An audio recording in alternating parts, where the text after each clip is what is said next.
Hi friends, வணக்கம் எல்லோருக்கும். This video is sponsored by Buymode shopping app. Buymode e-shopping application is one of the online shopping app. This Buymode app மூலம் வீட்டுக்கும் நமக்கும் தேவையான பொருட்களை purchase பண்ணி பயன்படுத்திக் கொள்ளலாம். இன்றைக்கி நம்ம பார்க்க போகிறது மீன் குழம்பு ஈஸியாகவும் டேஸ்ட்டாகவும் சிம்பிளாகவும் எப்படி வைக்க போகிறது அப்படிங்கிறத நம்ம பார்க்க போகிறோம். நம்ம இப்போ வரும் காலங்களில் நம்ம ஈஸியாக குழம்பு வைக்கணும் அப்படிங்கிறதுக்காக மளிகை கடையில் ரெடிமேடு பேக் இருக்கிறத வாங்கிட்டு நம்ம சீக்கிரம் மீன் குழம்பு வச்சுக்கிறோம். இன்றைக்கி மீன் மசாலா எப்படி செய்கிறதுன்னு நான் உங்களுக்கு சொல்லி கொடுக்குறேன்.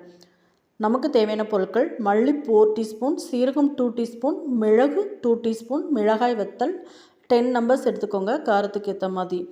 இதை அடுப்பை ஆன் பண்ணிவிட்டு கடாயில் போட்டு நல்லா பொன்னிறமாக வறுத்து எடுத்துக்கோங்க. வறுத்து எடுத்த அந்த மசாலா 2 to 3 மினிட்ஸ் நல்லா ஆற வச்சுக்கோங்க. சூட்டோடு நம்ம மிக்சியில் போட்டு அரைக்கக்கூடாது. ஸோ ஆறுனதுக்கப்புறம் மிக்சியில் போட்டு அரைச்சி நல்லா நைஸாக அரைச்சிருங்க. அரைச்சோம்னா நமக்கு அருமையான ஃப்ரெஷ்ஷாக நமக்கு மீன் மசாலா இப்போ ரெடி ஆயிடுச்சு. நெக்ஸ்ட்டு நமக்கு தேவையான பொருட்கள் என்னென்னு பார்த்தீங்கன்னா, பெரிய வெங்காயம், பூண்டு. பெரிய வெங்காயம் பெரிய சைஸில் 2 எடுத்துக்கோங்க. பூண்டு 50 கிராம் எடுத்துக்கோங்க. இதை குட்டி குட்டியாக கட் பண்ணி அதை தனியாக எடுத்து வச்சுக்கலாம்.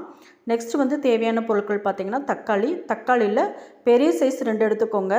சின்ன சைஸாக இருந்தால் 4 எடுத்துக்கோங்க. இதை நல்லா அரைச்சி அதை ஒரு பக்கம் வச்சுக்கலாம். நெக்ஸ்ட்டு தேங்காய் அரைமுடி எடுத்துக்கோங்க. தேங்காயை நல்லா மிக்சியில் அரைச்சி அதை ஒரு சைடு எடுத்து வச்சுக்கலாம். நெக்ஸ்ட்டு நமக்கு தேவையான பொருட்கள் என்னென்னு பார்த்தீங்கன்னா, புளி. லெமன் சைஸில் ஒரு புளி எடுத்துக்கோங்க.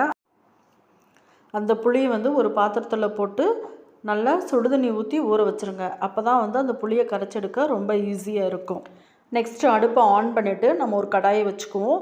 அந்த கடாயில் நமக்கு தேவையான எண்ணெய் நான் நல்லெண்ணெய் எடுத்திருக்கேன். 4 டீஸ்பூன் நல்லெண்ணெய். எண்ணெய் நல்லா காஞ்ச உடனே கடுகு 1 டீஸ்பூன், வெந்தயம் 1 டீஸ்பூன், நெக்ஸ்ட்டு கருவேப்பிலை தேவையான அளவு போட்டுட்டு நல்லா ஃப்ரை பண்ணிக்கோங்க. நல்லா ஃப்ரை ஆன உடனே பச்சை மிளகா காரத்துக்கு ஏற்ற மாதிரி நம்ம தேவையான அளவு, நான் எடுத்துருக்கிறது ஒரு 5 பச்சை மிளகாய் எடுத்து ஃப்ரை பண்ணிவிட்டேன். நெக்ஸ்ட்டு நம்ம கட் பண்ணி வச்சுருந்த பெரிய வெங்காயமும் பூண்டும் கடாயில் போட்டு நல்லா ஃப்ரை பண்ணணும். நல்லா பொன்னிறமாக ஃப்ரை ஆகிற வரைக்கும் நல்லா வணக்கணும். This video is sponsored by Buymode online shopping. வெங்காயமும் பூண்டும் வணங்குறதுக்கு நமக்கு எப்படியுமே ஒரு 5 to 10 மினிட்ஸ் ஆகும். ஸோ அதுக்குள்ளே நம்ம புளி கரைசலை ரெடி பண்ணிடலாம். ஊற வச்சுருந்த புளியை நல்லா கரைச்சி அதை வடிகட்டி எடுத்து வச்சுக்கணும். நெக்ஸ்ட்டு நம்ம அரைச்சி வச்சுருந்தோம் இல்லையா தக்காளி, அந்த தக்காளியும் புளி கரைசலோடு சேர்த்துக்கணும். அடுத்து நம்ம அரைச்சி வச்சுருந்த மீன் மசாலா அதையும் அந்த கரைசலில் கலந்துக்கணும். நான் இதில் மஞ்சள் தூள் சேர்க்கலை. ஏன்னா நான் மீன் கழுவும் போதே மஞ்சள் சேர்த்து கழுவிட்டேன். அதனால் மஞ்சள் சேர்க்கலை. உங்களுக்கு தேவைன்னா மஞ்சள் சேர்த்துக்கோங்க. நெக்ஸ்ட்டு பார்த்திங்கன்னா, நல்லா வெங்காயமும் பூண்டும் பொன்னிறமாக வணங்கிடுச்சு. வணங்கின அந்த வெங்காயம் பூண்டில் நம்ம ரெடி பண்ணி வச்சுருந்த அந்த புளி கரைசல் எல்லாத்தையும் ஊற்றிடணும். ஊற்றிட்டு அதை நல்லா ஒரு மூடி போட்டு மூடி ஒரு 5 to 10 மினிட்ஸ் வரைக்கும் அந்த பச்சை வாசனை போகிற வரைக்கும் நல்லா கொதிக்க விடணும்.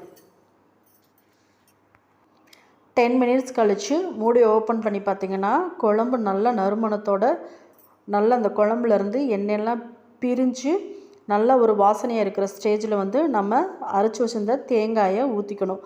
தேங்காய் உங்களுக்கு ஆப்ஷன் தான். தேங்காய் தேவையில்லைன்னா உங்களுக்கு ஸ்கிப் பண்ணிடுங்க. பட் தேங்காய் ஊற்றுனீங்கன்னா உங்களுக்கு குழம்பு ஒரு திக்காக ஒரு கிரேவி பதத்தில் உங்களுக்கு கிடைக்கும்.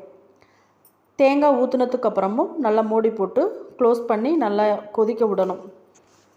5 மினிட்ஸ் கழித்து ஓப்பன் பண்ணி பார்த்தீங்கன்னா குழம்பு ரெடி ஆயிரும். நான் இன்றைக்கி எடுத்துருக்குது 1 கிலோ பாறை மீன் எடுத்து குழம்புல போட்டுறணும். மீன் போட்டதுக்கப்புறம் 3 மினிட்ஸ் குக் பண்ணால் போதும். மீன் அதுக்கு மேலே குக் பண்ணாதீங்க. கேஸ் அடுப்பை ஆஃப் பண்ணிடுங்க. 3 மினிட்ஸ் கழித்து அந்த சூட்டிலே மீன் வெந்துடும். அதுக்கு மேலே விட்டிங்கன்னா மீன் குழஞ்சு போயிடும், சாப்பிட முடியாது. இப்போ குழம்பு ரெடி ஆயிடுச்சு, வாங்க சாப்பிடலாம். வீடியோ பிடிச்சிருந்தா லைக் பண்ணுங்கள், ஷேர் பண்ணுங்கள், கமெண்ட் பண்ணுங்கள். தேங்க்ஸ் ஃபார் வாட்சிங். இந்த வீடியோவில் நான் எந்த ஒரு ஃபில்டரும் பண்ணலை, எடிட் மட்டும்தான் பண்ணி போட்டிருக்கிறேன். வீடியோவை சப்ஸ்கிரைப் பண்ணாதவங்க சப்ஸ்கிரைப் பண்ணிக்கோங்க. நன்றி.